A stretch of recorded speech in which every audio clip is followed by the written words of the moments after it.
안녕하세요. 작은 책장 첫 번째 책, 나의 부모님이 이 책을 읽었더라면 두 번째 이야기입니다. 두 번째 챕터 제목이 환경이에요. 아이가 자신의 역량을 마음껏 펼칠 수 있도록 안전한 환경을 조성하는 방법에 대한 이야기를 하고 있는데요. 우리는 안전한 환경을 떠올리면 가구의 모서리나 집 주변 환경, 이렇게 물리적인 안정성을 주로 생각을 하는데 저자는 그게 중요한 게 아니라는 거예요. 책에서 이런 이야기를 하고 있어요. 아이에게 환경이란 결국 아이와 함께 생활하는 사람을 말한다. 아이에게 함께 생활하는 사람들은 곧 세계이고 전부다. 집에서 마음 편히 있을 수 없는 아이. 자기 안전을 걱정해야 하고 가정에서 안정감을 느낄 수 없는 아이가 더 넓은 세상에 호기심을 갖기란 무척 어려운 일이다. 아이는 날마다 배우잖아요. 그 배움의 통로가 호기심이거든요. 호기심을 통해서 말을 배우고 글씨를 배우고 내 몸을 움직여서 걸어가고 그 많은 것들을 배워가는데 곧 환경에서의 안정감, 그러니까 함께 지내는 가족과의 안정감이 기반이 되어야 그 모든 것들을 배울 수 있다라는 거예요. 그래서 저는 이 두 번째 챕터 제목이 너무 마음에 들더라고요. 환경, 곧 환경은 사람이라는 거를 기억하시면 좋을 것 같아요. 더 자세히 나눌게요.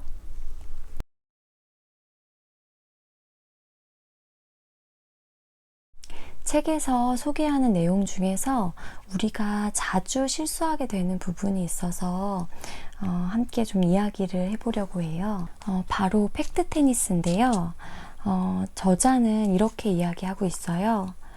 서로의 감정을 무시하고 다투다 보면 오히려 논쟁이 더 과격해지는 경험을 하게 된다. 나는 이를 팩트 테니스라고 부르는데 논쟁에서 이기려고 상대방의 약점을 찾아 단편적인 사실, 팩트와 논리만을 주고받는 상황을 말한다. 저도 남편과 가끔 팩트 테니스를 할 때가 있는 것 같아요. 팩트 테니스를 힘겨루기라고도 하는데요. 감정은 무시한 채 힘겨루기를 하다가 결국 싸움이 끝나버리는 거죠. 우리는 머리의 이성 그리고 가슴의 감정, 이 두 가지를 가지고 살아가는데요. 이 두 가지는 사실 분리될 수가 없는 거예요. 근데 흔히 일상에서 감정, 우리 가슴이 무시되는 경우들이 굉장히 많은 것 같아요. 왜냐하면 이제 일을 하다 보면 감정은 잠시 접어두고 이성적으로 그리고 사실만 가지고 대화를 많이 하고 일을 하게 되잖아요. 근데 그러다가 퇴근을 해서 집에 돌아왔는데 그 이성의 모드 그대로 집에 들어오는 거죠. 그래서 머리를 가지고 가족들을 만나서 대화를 하는 거예요. 근데 사실 관계는 머리가 아니라 가슴으로 하는 거거든요. 여러분도 잠깐 좀 생각해 보면 좋을 것 같아요. 내가 사실 정보를 가지고 대화하는 이성의 대화를 하는 것과 내 감정을 나누는 가슴의 대화, 그 두 가지를 몇 %씩 하고 지내고 있는지.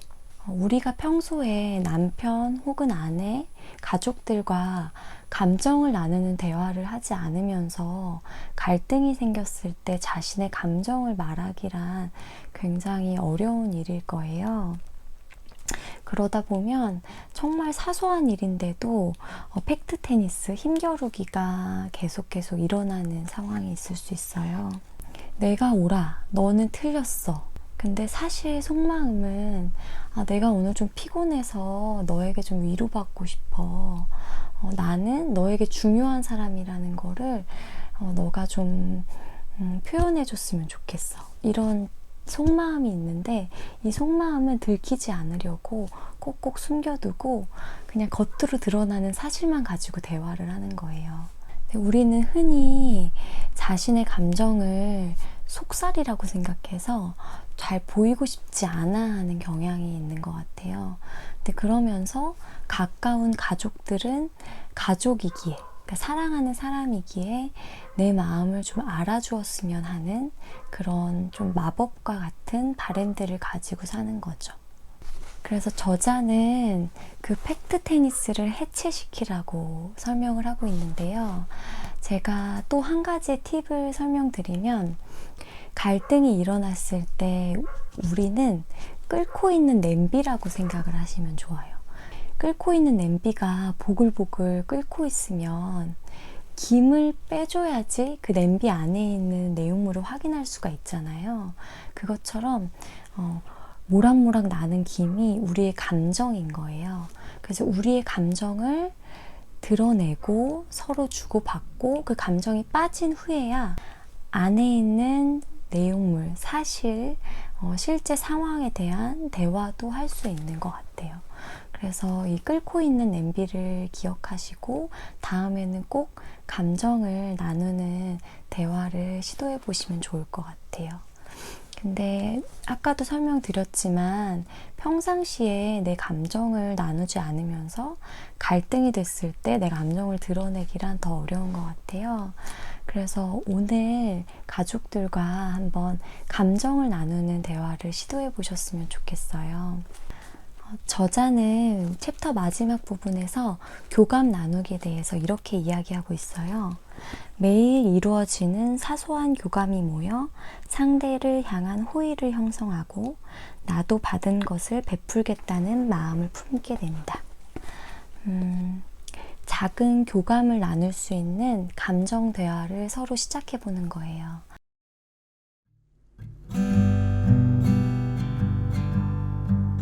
정말 고마워. 사랑해. 너가 나와 함께 육아를 해줘서 너무 든든해. 내가 오늘 조금 늦어서 서운했지. 이런 작은 대화도 괜찮아요. 그 작은 감정 대화가 모여서 여러분의 가족들과 나누는 그 갈등의 대화에 변화 지점을 만들어 줄 거라고 생각해요. 그럼 오늘부터 꼭 감정 대화를 하루에 한 번씩은 시작해 보시기를 권해드립니다. 제가 준비한 두 번째 이야기는 여기까지입니다. 더 궁금하신 부분 있으시다면 댓글로 남겨주시고요. 구독, 좋아요, 알림 설정 부탁드려요. 끝까지 들어주셔서 감사합니다.